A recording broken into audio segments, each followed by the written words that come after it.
Hi, in this demonstration, I'll be simulating printing from SAP.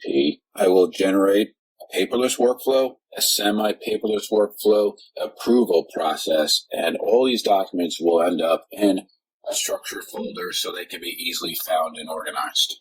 Here's a look at the sample file we're going to use. As you can see, it has a process order ID. It's many pages long, so this is what we're going to use for our demonstration. So to start the demonstration, I'm going to drag a sample text file into the processing directory. The same thing the SAP system would do when you would hit print. This would be unattended and automatic. So I copy it into this folder. The next thing we'll see appear is an image. This image will show us what happens when we overlay a form to the variable text, as you can see here. Here is the overlaid form. As you can see, it's about 3 pages long. Now we look at the top first page. We have a tag doc barcode on there that identifies a document, and that'll allow us to scan it back in and know all the information about the document.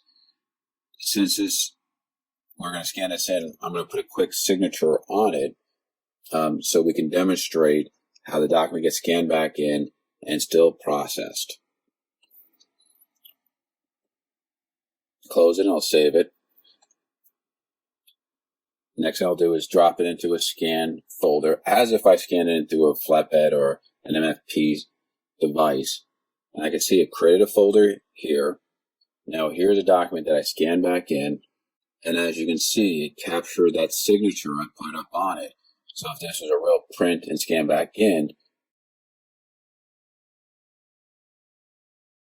and here's the electronic one that never came out of the system. It went directly from SAP into the folder.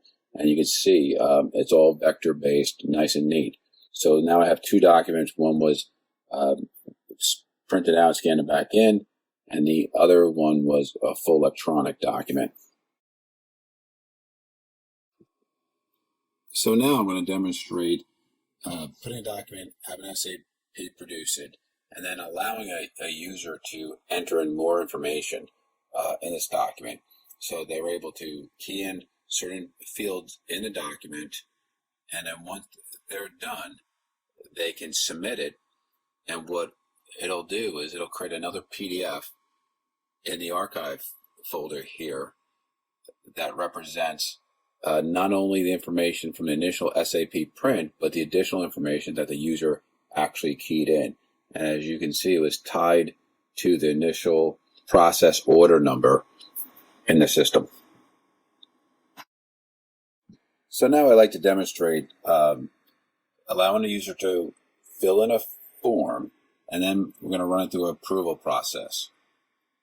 So here's desktop filler again. I'm going to go ahead and key in some information in the fields that are defined. As you can notice, we can also put validation and lookup on the screen and pull down list and enter something here. And I'm going to submit it. It sent an email out to let the person know that there is a document to approve. We're going to go in now and we're going to open up DAC, Document Authority Control, log in as that user. We're going to see the document.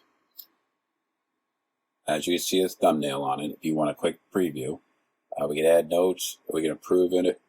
We can approve it. Here we go. We approve it. And now let's close this down. We'll go into the archive folder again, into that process order, and we'll see the document that we just approved. And here you go. Here's a document I filled in using desktop filler, and then DAC to approve it, and it landed into the same directory with the same process order ID. So in this demonstration, I hope you were able to follow a paperless and semi-paperless workflow.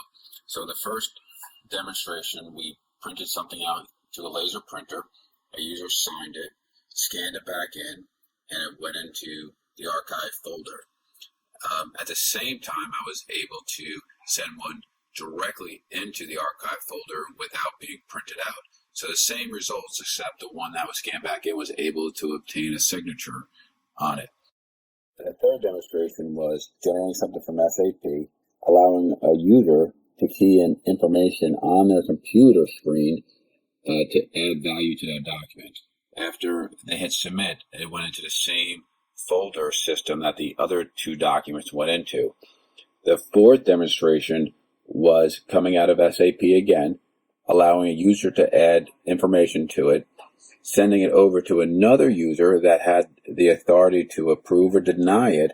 Once they approved it, it went into the final archive directory in the archive folder. So in this case, all the documents took different paths to get into the archive: electronic, semi-electronic, user input, authority control, and at the end, all the documents were there and available and fully tracked. Thank you.